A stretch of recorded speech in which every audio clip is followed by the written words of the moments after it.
positive. Suzanne joins us to talk about her newest book, Knockout, interviews with doctors who are curing cancer and how to prevent getting it in the first place. Suzanne, thanks so much for joining us. Thank you, Kathleen. Nice to be here. You've written a number of self-help books and have had a positive impact on so many lives as a result. Talk to us about why you wrote Knockout.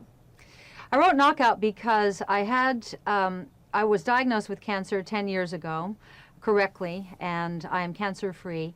But earlier this year, I was misdiagnosed with lung cancer that metastasized throughout my entire body. In fact, my oncologist said, I have never seen so much cancer. And he said, what we can do is we can start you on full-body chemotherapy today. And I looked at him and I said, just so you know where I'm coming from, I'd rather die. I would never take chemical poisoning. It's just not in my nature to do something like that. He said, well, then I think you should think about getting your things in order.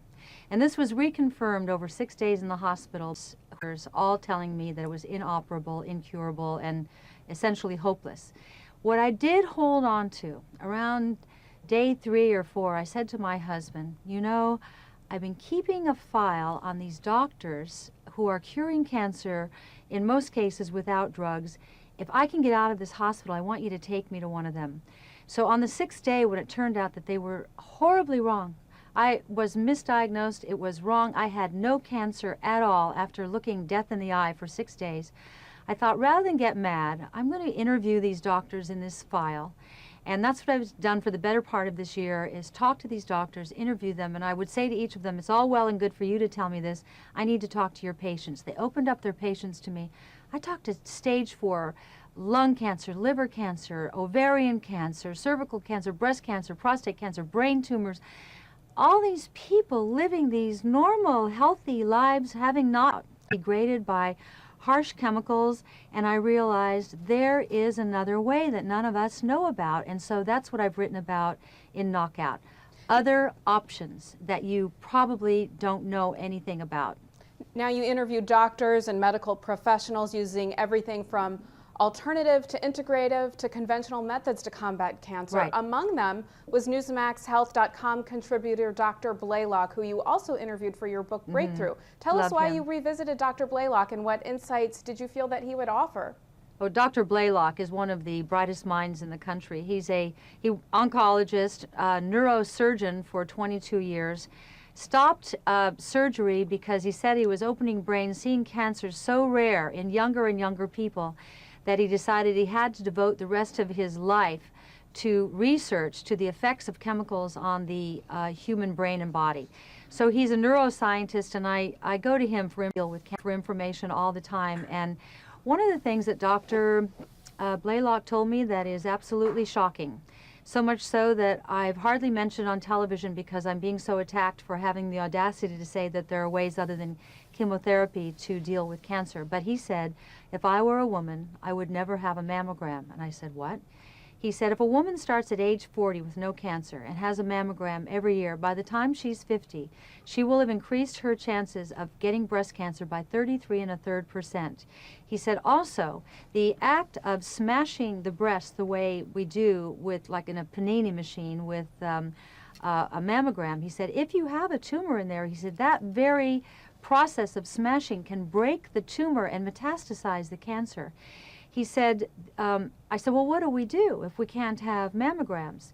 He said, first you have an ultrasound, you have a thermogram, if there's any hot spots, then you have an ultrasound, if there are any shadows, then you have an MRI. I said, well, we can't afford MRIs. He said, if the new gold standard became MRIs, he said, then they would be affordable. He said, because there's no radiation, and you see a clearer picture in an MRI. He said, the cumulative effect of radiation from mammograms is actually giving women cancer, and no one wants us to know about that. I thought that was pretty interesting. You have to look at the present cancer protocol. We've thrown billions and billions of dollars, maybe trillions at this point, into cancer research, and there's no cure.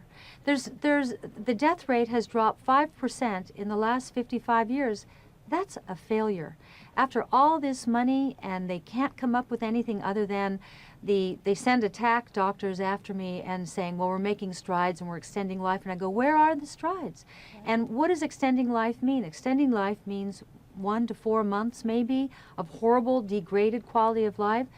can they really be proud of that? So my feeling is that perhaps, no one wants to say it's like the emperor's new clothes, but perhaps we've been barking up the wrong tree. Maybe these little guys, these doctors that I've found, who are Western doctors who've broken away from standard of care, who get persecuted, who get ridiculed by their peers because they're daring to do something different, maybe they're onto something because they certainly can't declare success in the present cancer protocol other than the 3 kinds of cancer that do respond to chemo, which is testicular, childhood leukemia, lymphomas, and non-Hodgkin's. If there is any one thing that you would like readers to take away from your book, Knockout, what would it be? That at the end of writing Knockout, it took away my fear of cancer. If reading Knockout can do that for all of you who are going to read it, then I would have succeeded, because rather than cowering the corner when you're diagnosed, roll up your sleeves, do your homework, do the reading, look into whatever other people are doing, and then make an informed decision. It makes you more powerful that way. It gives you control over your life, your disease, and your body. All right, the book is called Knockout, Interviews with Doctors Who Are Curing Cancer and How to Prevent Getting It in the First Place. Suzanne Somers, congratulations on yet another successful book, and thanks so much for joining us. Thank you so much.